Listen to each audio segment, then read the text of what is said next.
One of the things players reluctantly love about Valorant is the Riot's anti-cheat system, and I say reluctantly because Riot's Vanguard's, without exaggeration, one of the most paranoid, invasive anti-cheat systems ever developed in our mainstream game. But it also happens to be one of the most brutally effective. So, the question is, how did Riot pull this off? Why is Vanguard so feared? How the hell did it single-handedly end the age of DMA cheating? Let's break it down, shall we? But Vanguard is absolutely built different. Riot decided that the only way to fight sophisticated cheats and just basic script kiddies is to go deeper than Windows itself, so... To explain it further, Vanguard runs at kernel level, So to make it more simple, what a kernel is basically this image. Do you see this image? This image I got of Google Images. Yeah, so that's basically what like a kernel works. To make it even more simple, I made this image in Photoshop. Do you see this image? It's kind of like a bridge. Like this stuff I just made in like 3 fucking seconds on the Photoshop. Yeah, that's basically how it works. It's a bridge between the BIOS and the operating system, in which case it's Windows, because obviously Valorant doesn't run on Linux, as far as I know. And I don't think it ever will. Sorry to Linux users. Yeah, you'll never play Valorant. At least just get a lot more efficient operating system than Windows. But anyways, moving back. Do you see this image? Yeah, this other image. This is a lot more relevant to the subject of how Valorant's anti-cheat system works. So this is what kernel actually looks like. How it works actually. The deeper it goes, the more privilege it gets. From 3 to 0. From 3 to 0. Do you want to know what Vanguard's anti-cheat system is sitting on? Yeah. It's sitting on 0. That's just how they work. That's just how much they emphasize security, like anti-cheating. They just hate cheaters that much, which I mean, I can't blame you. I absolutely hate cheaters as much as they do, as much as you do. I know.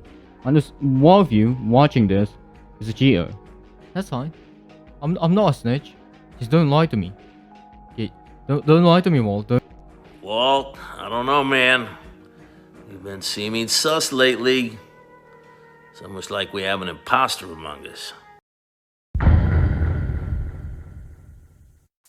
So the history of DMA cheating didn't even start in like cheating itself.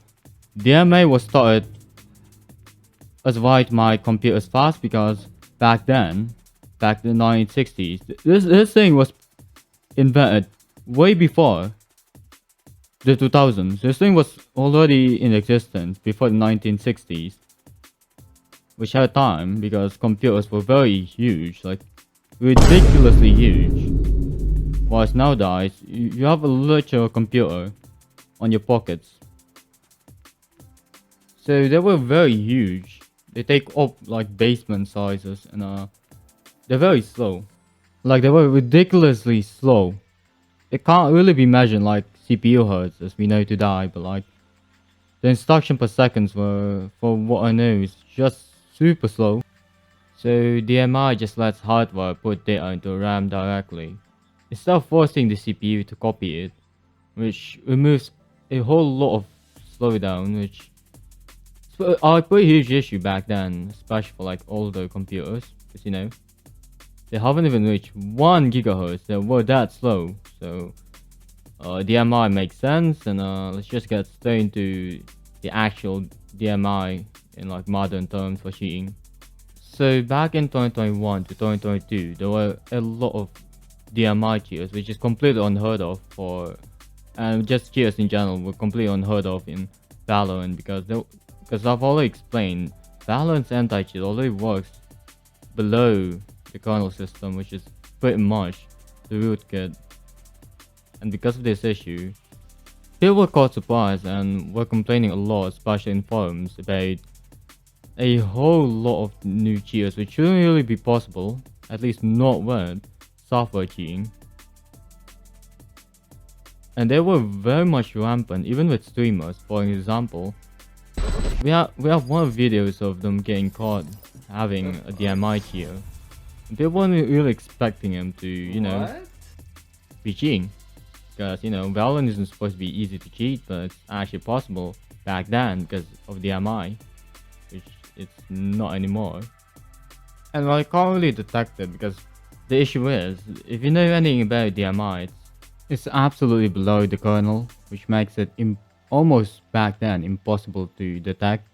And I kept making it out as if it's unstoppable, which it actually was. Like, for a moment, for probably a year, it was the MI chain was completely unstoppable and undetectable up until in 2025. A lot of motherboard vendors and a lot of collaborations with hardware manufacturers, alongside with a lot more Valorant being very strict upon what hardware can even run it, because all the motherboard won't even allow you to run it at all. You can't even play the game if you have like a pretty old motherboard, which I mean,